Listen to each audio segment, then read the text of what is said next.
Hey everyone, Jack from Rackets Runners. I know we have some Brooks fans out there, so it's important that we look at this shoe in particular. We're talking about the new Brooks Ghost16. This is a shoe that has been super consistent for a number of years now. Lots of people love it. It's versatile, it's lightweight, it's everything you need in a walking or running shoe. The new change, the big one, is going to be the midsole here, but there's some other tweaks along the way. Let's take a look. So a good question to ask is, why change a good thing? When you've got a proven shoe that's got a great track record of being durable, you can log tons of miles on it, it's versatile, you can use it as a walking shoe or a running shoe, different kinds of workouts, a longer run shoe, really anything. It hits the sweet spot for a lot of people. It's got a lightweight, breathable mesh upper, and the overall frame of the shoe is super lightweight with a little bit of flex. It's not too bulky, not too stiff like some of those other rocker shoes we've seen. Why make a change and tackle something that is integral to the shoe, being the midsole, the foam component? Well, I think this has to do with the industry changes, and Brooks saw their opportunity to bring the Ghost up to that next level by shifting into their more responsive foam DNA Loft V3. This is what is also found in the Brooks Glycerin, their higher level cushion shoe, and they put it into the Ghost, and it's really helped, I think, bring it along the way and be more consistent with some of those other daily trainers that we see in the market, like the 880, the Cumulus, the Wave Rider. All those other shoes have shifted a little bit in their materials, making them more versatile. What you end up getting is a air-injected supercritical foam. That's what the DNA Loft V3 is. It's got nitrogen pumped in there. What it does to the shoe is it makes it lighter and way more responsive. That's the key thing here with this midsole.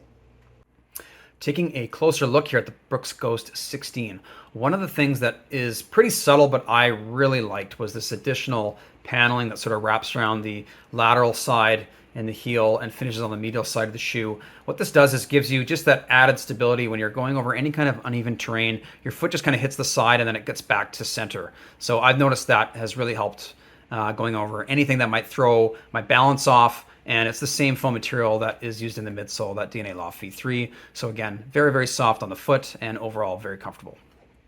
Taking a look at the outsole here, you can actually just see the bottom of the shoe in the green highlight color. That is the rubber outsole, and just how much material is there. Most daily trainers do not have this amount of rubber that's super thick on the bottom. So that's always a nice feature of the Brooks Ghost, is that it has always been one of those workhorse shoes that has just a super outsole that's built for long lasting miles. You can trek anywhere in it. And the contact grip extends heel to toe, which is a big thing. A lot of companies try to save weight by stripping away some of these pieces in the center. You can actually see the wear on my shoe. I put a lot of wear on my forefoot. That's typically where I land, and at the back of the heel. But this guy is just totally built up and built to last. So if you're somebody that is worried about going through a shoe too fast, this is going to be a great option for you, because again, that outsole extends heel to toe, and it's super thick. We can see the material extends well beyond the midsole there.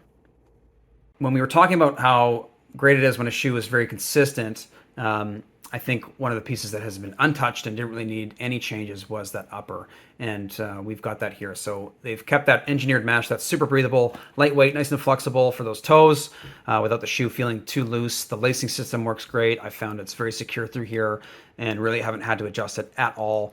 We're wrapping around the back of the collar here with that added foam, so the step and feel of the shoe is really comfortable. And again, if you're trekking longer miles, you're going to appreciate that added padding and just how the mesh is designed to breathe really well and give you that extra space as you go through those tougher miles towards the end of a longer run. Okay, so full disclosure from me, I've never really found the Ghost to be all that comfortable. It just hasn't worked for my feet.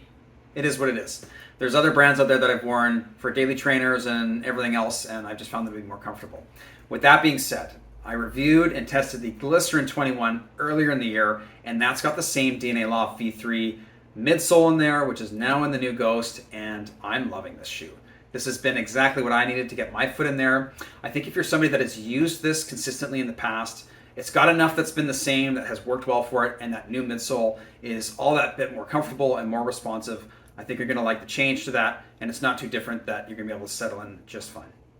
Thanks for tuning in, everyone. If you want to check out the new Brooks Ghost16, come visit us in store at Rackets Runners. You can also find it on our website at racketsrunners.ca. Come check us out.